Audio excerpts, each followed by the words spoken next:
जय श्री कृष्ण। राधे राधे भगतजनों, आज हम आमल की एकादशी व्रत कथा सुनेंगे। यह एकादशी फागुन माह की शुक्ल पक्ष की एकादशी होती है। तो कथा शुरू करती हूँ। मानधाता जी ने कहा, हे वशिष्ठ जी, अगर आप मुझ पर कृपालु हैं तो ऐसी कथा कहें जिससे हम सबका उद्धार हो। ऋषि राज वशिष्ठ जी ने कहा, हे नरेश, मैं आपको एक ऐसी एकादशी उपवास की कथा कहता हूँ जो सर्वोत्तम एवं मोक्षदायिनी है, जिसको आमल की एकादशी कहा जाता है। इस उपवास के फलस्वरूप सब प्रकार के पापों का नाश हो जाता है। 1000 गौदान से जो फल मिलता है वह इस अकेली एकादशी के उपवास से प्राप्त हो जाता है। हे मानधाता, मैं तुम्हें इसकी एक अत्यंत प्राचीन कथा सुनाता हूँ, अतः इसे ध्यानपूर्वक सुनिए। प्राचीन काल की बात है। एक वैदिक नाम का एक नगर था, जहां पर चंद्रवंशी राजा चित्ररथा का राज्य था। उसके शासन में चारों तरफ खुशहाली थी और सभी लोग मिलजुल कर रहते थे। ब्राह्मण, वैश्य, क्षत्रिय और शूद्र सभी जातियां मिलजुल कर रहती थी। चारों तरफ शांति थी। जनता भी धर्मपरायण थी। वहां नास्तिक और दुराचारी कोई भी नहीं था, न ही कोई गरीब अथवा दुखी था। उस नगरी के सब निवासी विष्णु भगत थे। वहां के सभी निवासी बाल, युवा एवं वृद्ध एकादशी का उपवास रखते थे। एक समय फागुन माह के शुक्ल पक्ष की आमल की एकादशी का आगमन हुआ तो समस्त प्रजाजनों ने प्रसन्नता पूर्वक इस एकादशी का उपवास किया। नरेश ने प्रजा सहित मंदिर में आकर कुंभ स्थापित करवा दिया और विधि पूर्वक धात्री माता का पूजन करने लगे। सभी लोग वे सब देवी का स्तुति करने लगे और बोले, हे धात्री देवी, तुम ब्रह्मा हो, ब्रह्मा से उत्पन्न हो, सब पापों का विनाश करने वाली हो। तुमको हमारा नमन है। हमारी भेंट ग्रहण कर हमें कृतार्थ करो। तुम श्री रामचंद्र जी के द्वारा पूजनीय हो, अतः मेरी प्रार्थना स्वीकार कर मेरे समस्त पापों को नष्ट करो। ऐसा सभी लोग बोलने लगे। वहां पर देव मंदिर में सबने रात्रि जागरण किया। ठीक उसी वक्त वहां एक शिकारी आया जो दुराचारी, महापापी तथा अपने परिवार का पालन करने के लिए जीव हिंसा करता था।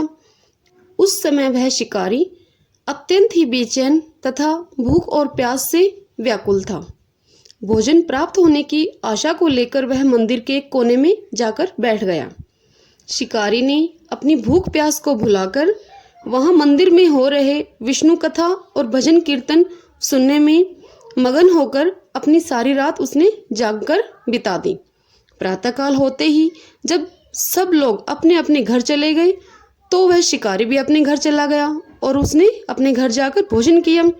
कुछ समय पश्चात उसकी मृत्यु हो गई और आमल की एकादशी में रात्रि जागरण और प्रभु भजन कीर्तन श्रवण के पुण्य प्रभाव से उसका जन्म एक राजा के घर हुआ। उसका नाम बसुरथ रखा गया। बड़ा होने पर वह अपने पिता के राज्य का राजा बना। वह चतुरंगनी सेना का भी प्रधान बन 10,000 ग्रामों पर शासन करने लगा। वह सूर्य के समान तेजस्वी, चंद्रमा के समान कांतिवान, धन धान्य से परिपूर्ण था। विष्णु भगवान की तरह वीर, गंभीर बना और पृथ्वी के समान क्षमाशील था। वह अत्यंत सत्यवादी, कर्मवीर तथा प्रभु भगत था। वह प्रतिदिन दान देता था और प्रजा का पुत्रवत पालन करता था। एक दिन नरेश जब जंगल में शिकार के लिए गया तो देव योग से वह रास्ता भूलकर इधर उधर भटकने लगा। अंत में थककर एक अशोक के पेड़ के नीचे विश्राम अवस्था में वह निद्रा में लीन हो गया। उसी समय कुछ पहाड़ी डाकू वहां पर आ पहुंचे। डाकुओं के सरदार ने जब राजा को निद्रा में लीन देखा तो वे सब मारो मारो बोलते हुए राजा पर टूट पड़े। वह डाकू कहने लगा, इस दुष्ट राजा ने मेरे बंधु बांधवों, माता पिता तथा परिवारजनों तथा संबंधियों को मार डाला था और राज्य से निष्कासित भी कर दिया था। अतः इस राजा को अब हमें अवश्य ही मार देना चाहिए। ऐसा बोलकर वह अपने साथ सभी साथी डाकुओं सहित मिलकर राजा पर अस्त्र शस्त्र से प्रहार करने लगा, परंतु उनके सारे प्रहार फूल समान गिर गिर कर समाप्त होने लगे। डाकुओं के अस्त्र शस्त्र उलटकर डाकुओं पर ही वार करने लगे। वे सब डाकू मूर्छित होकर गिर पड़े। उसी अवस्था में राजा के सुप्त शरीर से एक अत्यंत दिव्य देवी प्रकट हुई। वह अत्यंत ही रूपवती तथा सुंदर एवं अलौकिक वस्त्राभूषणों से सुसज्जित थी। उसकी भ्रुकुटियां तिरछी एवं नेत्र अंगार के समान दहक रहे थे। वह स्वयं महाकाल ही प्रतीत होती थी। उस देवी ने अपने अस्त्रों के प्रहार से समस्त डाकुओं को मौत की नींद सुला दिया। कुछ समय के पश्चात जब राजा की निद्रा टूटी तो वह वहां पर उन डाकुओं को मृत देखकर बहुचकित हुआ और सोचने लगा कि किसने इन डाकुओं को मारकर मेरी रक्षा की है। कौन मेरा हितैषी यहाँ पैदा हुआ और जिसने मेरी प्राणों की रक्षा की। जब वह राजा ऐसा विचार कर रहा था तभी आकाशवाणी हुई, हे नरेश, इस संसार में विष्णु भगवान के अलावा और कौन रक्षक और हितैषी हो सकता है। स्वयं प्रभु ने तुम्हारी रक्षा की है।